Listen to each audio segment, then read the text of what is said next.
سیروان بمواد گیانە نوق مەسارم کات تێکەڵ بە باڵای ئەرێ نازارانم کات تێکەڵ بە باڵای گیانە نازارانم کات ئەرێ مەچۆ تۆ مەچۆ نامەچۆ گیانە بەجێمەیێڵە بەبێ باڵای تۆ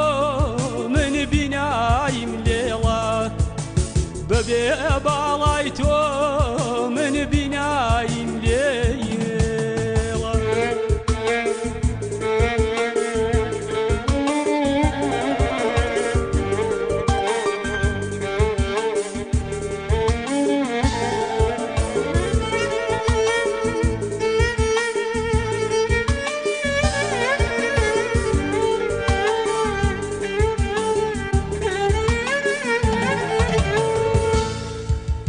دەشتی بیارایە وەی ئاوەکەی سیروان دەشتی بیارایە وەی ئاوەکەی سیروان گۆرانی عەشقە و ئاوازی ژیان گۆرانی عەشقە و ئاوازی ژیان ئەرێ مەچۆ تۆ مەچۆ نامەچۆ گیانە بەجێمەیێڵە بەبێ باڵای تۆ من بینایم لێڵە ئەمڕۆ جارێکی تر لەسەر گڵکۆی ئازیزانی گوردانی شوان گوردانێکی ڕەزم یەکێ لای ڕەزمەندەترین گوردانەکانی کۆمەڵە جارێکی تر بە دەوریەکە کۆبووینەتەوە تا ڕێز بگرین لە یادی ئازیزی هاوڕێیانی گوردانی شوان کە لەم ڕۆژانە ئەمڕۆ و سبەینێ هەموو ساڵێک یادیانەکەین و پەیمان تازەکەینەوە کە درێژەدەری ڕێبازی پڕ لە شانازی ئەوان بین و ڕێزەگرین لە بنەماڵەی ئازیز و سەربەرزیان کە دەرسی خۆڕاگری و تەحەمل و بردباریان بە ئێمە فێر کرد و هەر ئەو دەرسانە ئەو تەحەملە ئەو ڕۆحیەی خەباتکارانەی ئەوان و بنەماڵە بەڕێز و ئازیزەکانیان ڕێنیشاندەرە بۆ ئێمە لە ڕێگای مبارزەیەکی دوور و درێژ و لە هەمان حاڵە درێژەی ڕێبازی جگەرگۆشە ئازیزەکانیان و یار و یاوەر و ڕێنیشاندەر و مامۆستایانی خەبات و بەرخۆدان و مقاومەتی ڕۆڵەکانیان کە بۆ ئێمە دەرسیان بەجێهێشتووە لێرە ئێمە کۆبووینەتەوە کە ڕێز بگرین لەو ڕێگە پڕ لە شانازیەی هاوڕێیانێک کە لە ئەندامانی حیزبی کۆمۆنیستی ئێران لە تێکۆشەرانی کۆمەڵە لە پێشمەرگەکانی گوردانی شوان لەو ئازیزانە کە دەرسی خەبات و مبارزەیان بە گیانبەختکردنی خۆیان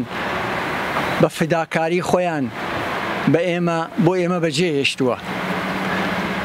ئازیزان، ئەمڕۆ لە هەمان حاڵە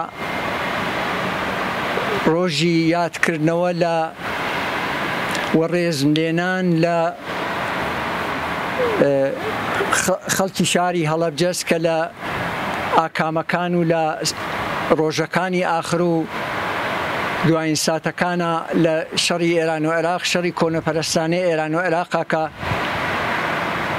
بە ملیۆن ئینسان سەدەمەیان دی گیانیان بەخت کرد، تێدا چوون و لە ئەنجامی ئەوە شاری هەڵەبجە لەلایەن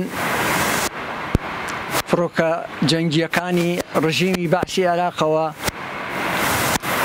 بۆمبارانی شیمیایی کرا و 5,000 ئینسانی بێگونا بێتاوان و بێدفاع لە ئاکامی ئەو شەڕە کۆنەپەرستانەیە جانیان لەدەستدا و خەڵکی کوردستان بەگشتی خەڵکی کوردستانی عێراق و هەموو ئینسانێکی ئازادی خواز لە هەموو شوێنێکی دنیایان بە هێنایە دیاری جەنایەتێک کە لە ئەنجامی ئەو شەڕە کۆنەپەرستانە دەرهەق بەم خەڵکی کورد ئەنجام درا. خوێنی هاوڕێیانی گوردانی شوان لەم ڕۆژانە تێکەڵ بوو بە خوێنی هەزاران ئینسانی بێدفاع لە هەڵەبجە و بەم جۆرە ئێمە کۆمەڵێک لە تێکۆشەران و ئازیزانی خۆمان لەو جەریانە لەدەستە. لە دەستدانی هاوڕێیانی گوردانی شوان خەم و پەژارەیەکی گەورەی لەسەر دڵی خەڵکی کوردستان، شاری سنە و خەڵکی کوردستانی ئێران بەگشتی و تایبەت خەڵکی جنوبی کوردستان ئێران و خەڵکی خەباتکاری شاری سنە هەتا بە ئەمڕۆ و لەوە بەدواش، بەڵام خەڵکی قارەمانی شاری سنە و خەڵکی کوردستان هەموو ئەم ڕۆڵە ئازیزانیان کە لە ڕێگەی مبارزە لەدەستداوە بوو بە مایە و بوو بە هەوێنی خۆڕاگری و خۆ بەدەستەوە نەدان لە مقابڵ ڕژیمی کۆنەپەرستی کۆماری ئیسلامی هەتا بە ئەمڕۆش. بێگومان خەڵکی کوردستان هیچ وەخت کردەوەی جەنایەتکارانە ئێران و کۆماری ئیسلامی و ڕژیمی بەعسیان لە جەریانی شەڕی 8 ساڵە لەبیر ناچێ کە بە سەدان هەزار نەفەر خەڵکی بێتاوان لەبین چوو لەبین هەردوو ئەم وڵاتە و خەسارەتێکی زۆر گەورەی ئینسانی و مادی بە خەڵکی هەردوو وڵات کە یانتوانی لە سڵح و لە ئاشتیا بێکەوە بژین شەڕێکی وای بە هەردوو لا تەحمیل کرد، شەڕێکی کۆنەپەرستانە کە هەروەک بارها قسەی لێکراوە لە مناسبەتە کوردستان کە کەوتبووە نێو مەیدانی ئەو شەڕەوە لە ئەواخری شەڕی ئەو 8 ساڵی شەڕی کۆنەپەرستانی ئێران و عێراقا کە شەڕەکە بەرەو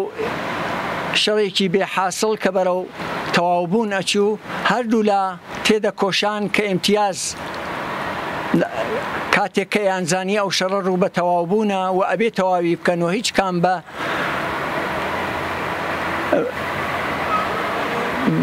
بە خواستی کۆنەپەرستانەی خۆیان نەگەیشت بوون تێدە کۆشان کە بە ئیمتیاز وەرگرتن، بەڵام بە قیمەتی گیانی هەزاران ئینسان ئەو شەڕە لە واقعا بە تەواوبوونی ئەو شەڕە بگەین. ئەوە بوو کە ڕژیمی بەعسی عێراق کە فشاری بۆ هاتبوو لە شەڕەکە لە هەمان حاڵە لە بەعزێتر لە جبهەکانە لە کوردستان ئێران کۆماری ئیسلامی وای کرد کە هێرشی کردە سەر هەڵەبجە و هەروەک باسمان کرد 5,000 ئینسانی بێدفاع بە سەمی بە بۆمبارانی شیمیایی مەسموم کرد، بێژگە لە کوژرانی 5,000 کەس هەزاران نەفەر لە خەڵکی ئەو ناوچەیە مەسموم کرد و گوردانی شوان کە باسیمان کرد و ئەمڕۆ لەسەر گڵکۆیان بۆ یادکردنەوە بۆ ڕێزکردن یادی عەزیزیان ئێمە کۆبووینەتەوە لە ئاکامی ئەو شەڕا و بە مەسمومبوونیان کە لە ئاوایی بیارە لە جبهەکانی شەڕ دوور ڕاگیرابوون و کولەن سیاسەتی کۆمەڵە بە درێژایی 8 ساڵ شەڕی ئێران و عێراق ئەوە بوو کە هێزی پێشمەرگەی کۆمەڵە دوور ڕابگرێ لە جبهەکانی جەنگ و بۆ ئەهدافی خۆی ئەوە مبارزەی ئەکرد و هیچ وەخت منفعەتی مبارزەی هەخوازانەی خەڵکی کوردی نەکرد بە ئەوەی کە بە جۆرێک لەناو ئەو شەڕا بە هیچ جۆرێک ینی شەڕەکەی بە کۆنەپەرستانە دەزانی لە هەردوو لاوە و بەو جۆرە بوو کە کۆمەڵە باوەکو هێزی پێشمەرگەی لە جبهەکانی شەڕ دوور ڕاگرتبوو بەڵام لە هەلومەرجێکی سەریع کە ڕوویدا بەداخەوە گوردانی شوان کەوتەنەوە ئاوری ئەو شەڕە و لە حاڵێکا کە مەسموم ببوون تا ئاخرین بە شەڕێکی دەستەویەخە لەگەڵ هێزەکانی کۆماری ئیسلامی تا ئاخرین فیشەک مبارزەیان کرد، مقاومەتیان کرد و دەرسی مقاومەت و خۆڕاگریان بۆ ئێمە بۆ هەمیشە بەجێهێشت. یادی ئازیزی هاوڕێیانی گوردانی شوان هەمیشە لە دڵمانە زیندووە و سەربەرزی و فەداکاری ئەوان لە ڕێگەی کاکە باوەڕیان پێبوو لە ڕێگەی ئازادی و سۆسیالیزم هەمیشە ڕێنیشان دەرمانە هەتا دواساتەکانی ژیانمان و جارێکی تر ئێمە پەیمان تازەکەینەوە بۆ درێژەدانی ڕێگای پیرۆزیان. ئێوەش بەخێر بێن بۆ یادکردنەوە لەو ئازیزانە. بەرەزان لەم بەشەدا ناوی هاوڕێیانی گیانبەخت کردووی 27 ڕەشەمە لە گوردانی شوانتان بۆ دەخوێنینەوە. شکرڵڵا خەیرابادی ناسراو بە شۆکێ، هوشەنگ زەندی ناسراو بە قادر، ئەشرەف قادرجوو ناسراو بە جەلال ڕەزمەندە، زیبا ڕەشیدی ناسراو بە زیبا قار، کەماڵ ئیسماعیلی ناسراو بە دکتۆر ڕەحمەت، عەلی حەبیبی، تەوفیق قادری ناسراو بە مامۆ تۆفیق، ڕەزا فاتحی ناسراو بە تۆفیق، ئەمین لوتفی، حەیدەر گەوێڵی ناسراو بە حەیدەر کێڵانە،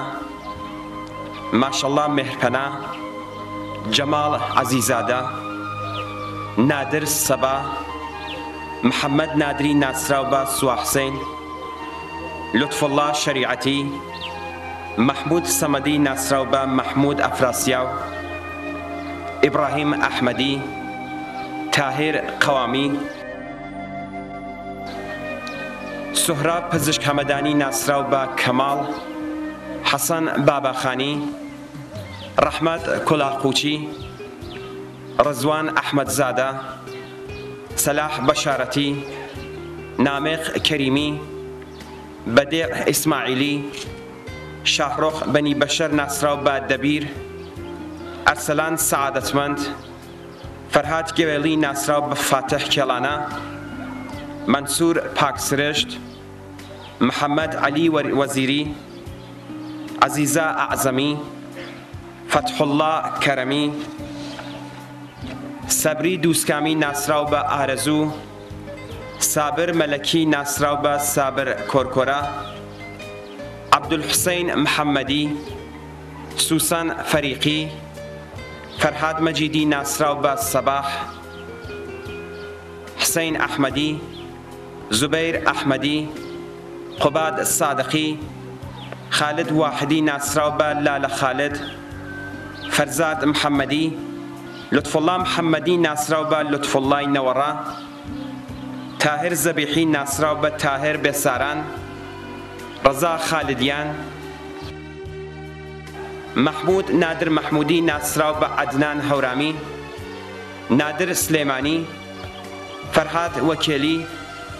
عبد الله الشريفي، رحمت تير أندري، علي حسين محمدي، شاپور محمدي ناصراو بشاهو، محمود سجادي، محمد نادري ناصراو باوريز، منصور آقایی، صدیق مرادی ناصراو با صدیق گونتو،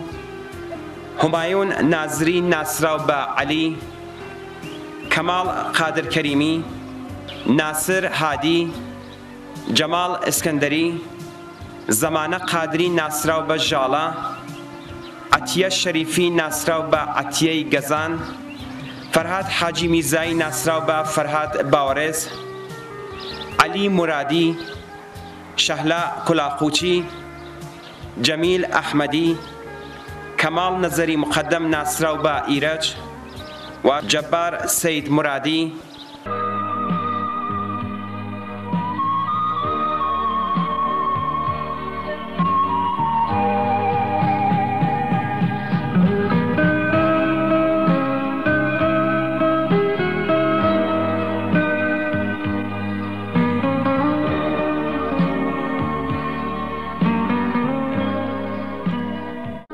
خونم دا سیروان دگریا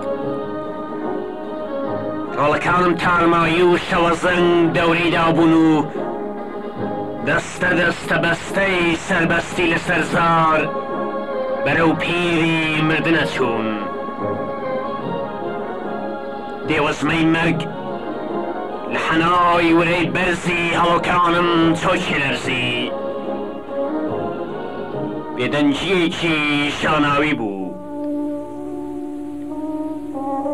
هەورەکان بەدەم شانەوە دەتکانەوە و دەیان گرماند بڵێت چی بۆ هەوری ڕەشپۆش. بێدەنجیەکی شاناوی بوو. بروسکە بوو لە پڕشری خاوندی.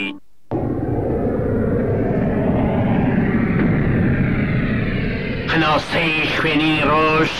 لە سینجی ئاسۆ قەتیزما بوو. سیروان هەڵەداوان بە پەرۆش دەخرۆشا و هەڵدەچوو. گەلە گەلە درەندەی در لە زەلکاوێکی چراغ خۆیان حەشاردا بوو. لە پڕدیاریاندا پۆل پۆلەستێرەی گەشت، پۆل پۆل هەڵۆی بڕواسیە، پۆل پۆل هەڵۆی سەرکەش.